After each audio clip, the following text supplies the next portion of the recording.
Assalamualaikum warahmatullahi wabarakatuh. Halo semua, kami dari kelompok 6 yang akan membahas sejarah manusia pada zaman perundagian. Perkenalkan, nama saya Kansa Mira Putri. Halo semuanya, perkenalkan saya Hairani Aisyah Putri, nomor absen 9. Perkenalkan, nama saya Fahmi Salan dari kelas 10-8, absen 16. Perkenalkan, nama saya Intan Destiani. Halo semuanya, perkenalkan nama aku Kenesa Fantorin. Izin. Halo semuanya, perkenalkan nama aku Kalila Putra Sesirega dari kelas 10-8 absen 25. Perkenalkan, nama saya Muhammad Fadil dari kelas 10-8.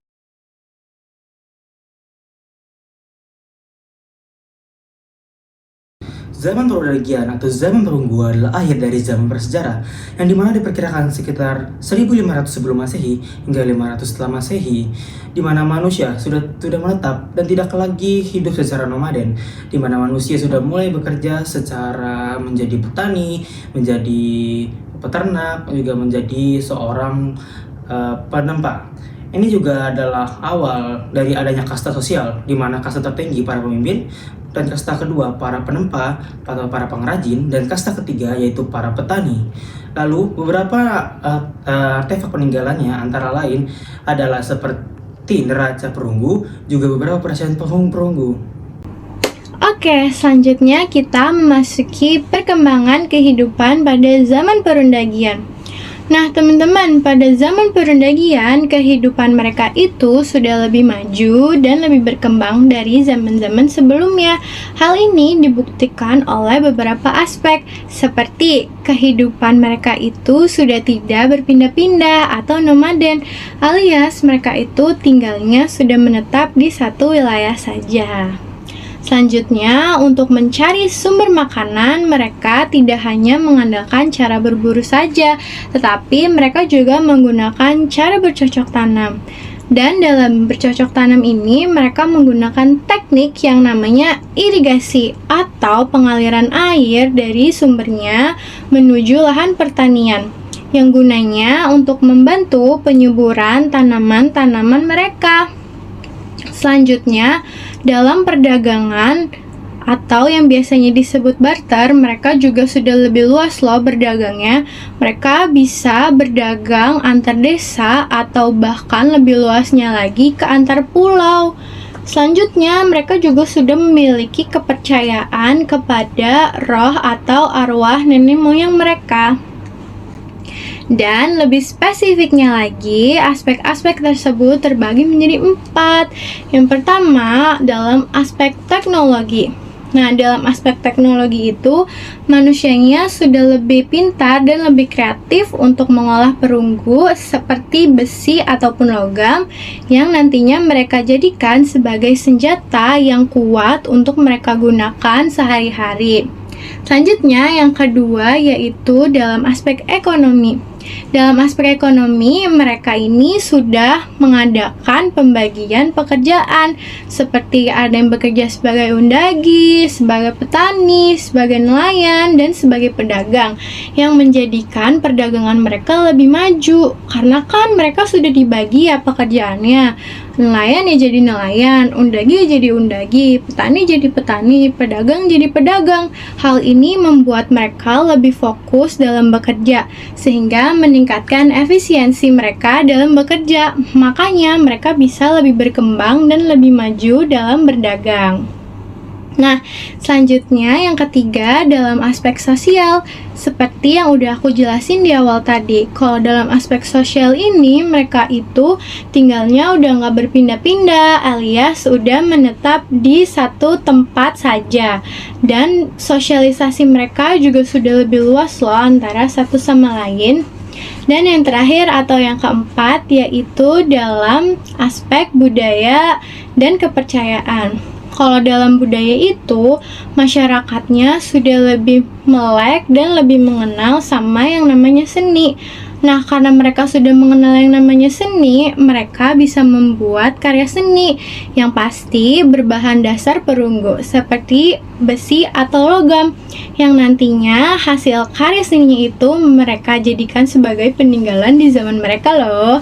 Nah, selanjutnya kalau dalam kepercayaan seperti yang udah aku jelasin di awal juga, mereka itu sudah memiliki sistem kepercayaan kepada roh atau arwah nenek moyang mereka. Nah, karena mereka memiliki kepercayaan kepada arwah atau roh dari nenek moyang mereka, menjadikan mereka memiliki tradisi yaitu upacara adat yang gunanya untuk menghormati mendiang roh atau arwah nenek moyang mereka. Di kesempatan kali ini aku bakal ngejelasin peninggalan zaman perundagian. Yang pertama itu ada neraca perunggu. Neraca perunggu itu adalah sebuah gendang besar yang terbuat dari perunggu. Biasanya itu dia digunakan sebagai alat upacara, alat pemanggil hujan, bekal kubur, dan alat tukar. Nah, yang kedua itu ada kapak corong atau kapak sepatu. Benda itu bukan cuma sekedar alat guys, tapi juga bisa digunakan dalam kehidupan sehari-hari seperti bercocok tanam atau berburu. Juga dalam upacara dan sebagai simbol derajat sosial atau lambang kekuasaan. Nah, yang ketiga itu ada arca perunggu. Arca perunggu itu tuh berbentuk gitar Spanyol tapi tanpa tangkai. Nah, biasanya itu dia digunakan sebagai wadah untuk menampung air suci, sesaji, atau alat upacara lainnya. Nah, yang keempat itu ada arca perunggu. Arca perunggu itu adalah sebuah patung kecil yang terbuat dari logam perunggu. Ya, biasanya itu dia berbentuk manusia atau hewan kecil lainnya. Dan dia itu digunakan sebagai sarana pemuja roh nenek moyang atau dewa, juga sebagai alat upacara lainnya. Dan yang terakhir itu ada perhiasan perunggu. Perhiasan perunggu yang dimaksud itu bukan cuma perhiasan perunggu yang di tubuh doang, tetapi dia itu sebagai kayak simbol derajat sosial masyarakat pada zaman itu.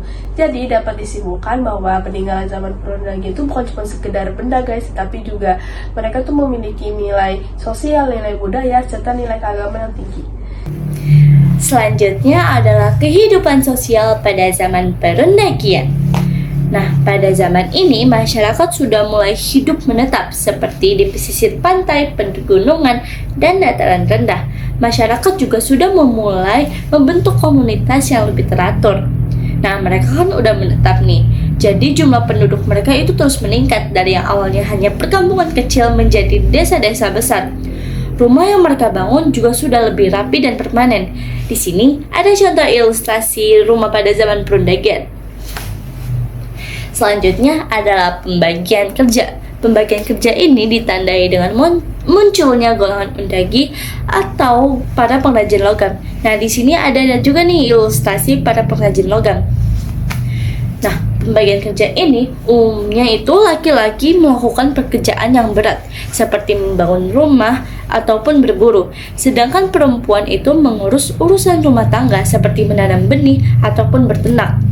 Nah, dari pembagian kerja ini itu menjadi cikal bakal munculnya sistem sosial yang dimana laki-laki itu memiliki kekuasaan yang dominan atau yang sekarang kita kenal dengan patriarki. Adapun pembagian kerja lainnya seperti petani, pelayan, pedagang, dan sebagainya.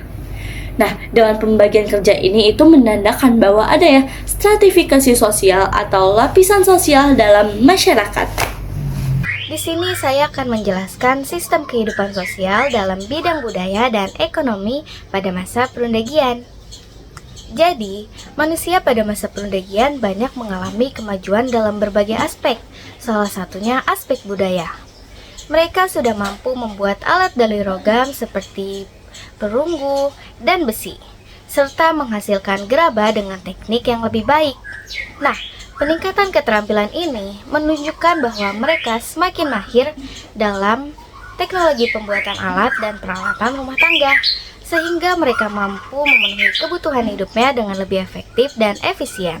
Nah, kalau dalam bidang ekonomi, masyarakat mulai membagi pekerjaan sesuai kemampuan dan keahlian masing-masing. Mereka mengembangkan berbagai kegiatan seperti bertani, berdagang, menangkap ikan, dan membuat kerajinan tangan sebagai sumber pemenuhan kebutuhan hidup. Selain itu, sistem barter juga sudah mulai diterapkan, yaitu kegiatan saling menukar barang sesuai kebutuhan tanpa menggunakan uang. Nah, pembagian tugas yang jelas serta adanya kerjasama antara anggota kelompok menjadikan kehidupan sosial mereka menjadi lebih teratur, terstruktur, dan maju dibandingkan masa-masa sebelumnya. Lalu ada sistem kepercayaan pada perundagian. Nah, sistem kepercayaannya itu ada 4, yaitu pertama ada animisme, ada dinamisme, ada pemuliaan arwah luhur, dan yang terakhir ada megalitisme. Nah, untuk animisme tersendiri itu adalah mereka percaya bahwa pada benda-benda mati atau benda-benda hidup itu didiami oleh roh nenek moyang mereka atau roh-roh gaib lainnya. Kayak misalkan ada sebuah pohon nih. Nah, mereka tuh sembah pohon tersebut karena mereka percaya bahwa di pohon tersebut ada roh nenek moyangnya mereka gitu. Nah, sedangkan untuk dinamisme itu mereka lebih kayak percaya kepada benda mati, dan di benda mati tersebut ada kekuatan gaibnya, kayak misalkan keris, batu aki, dan dibuat jadi jimat gitu. Nah, perbedaan yang signifikan apa sih Bang? Kalau gini aja ya, gampangnya itu kalau misalkan animisme, mereka itu percaya bahwa di benda tersebut nih ada nenek moyangnya. Sedangkan kalau misalkan dinamisme, mereka cukup percaya kayak, oh nih di benda ini kayak ada kekuatan gaibnya nih, ada jimatnya nih, kita harus percaya nih. Nah, kayak begitu. Sedangkan untuk pemuliaan arwah luhur dan megalitisme akan dijelaskan di selanjutnya. Let's go. Jadi kesempatan kali ini saya ingin mempresentasikan pemulihan arwah luhur dan megalitisme. Jadi pemulihan arwah luhur itu adalah masyarakat yang menghormati leluhur melalui upacara penguburan dan memberikan bekal kubur agar arwah diterima dengan baik. Contoh upacaranya itu seperti ngaben yang berasal dari Bali, rambu solo yang berasal dari Tanah Toraja, dan tiwah yang berasal dari Kalimantan Tengah. Oke, sekarang kita masuk ke megalitisme. Jadi megalitisme itu adalah pembuatan bangunan batu besar seperti menhir dan dolmen sebagai tempat ritual serta simbol kekuatan spiritual. Contoh-contoh peninggalan dari megalitisme itu nggak jauh beda dari zaman megalitikum. Yaitu contoh-contohnya itu ada menhir, dolmen, sarkofagus, waruga, dan arca batu. Mungkin cukup sekian presentasi yang dapat kami sampaikan kali ini tentang zaman perundagian. Terima kasih sudah menyimak dan mendengarkan. Wabillahi taufiq wal hidayah. Wassalamualaikum warahmatullahi wabarakatuh.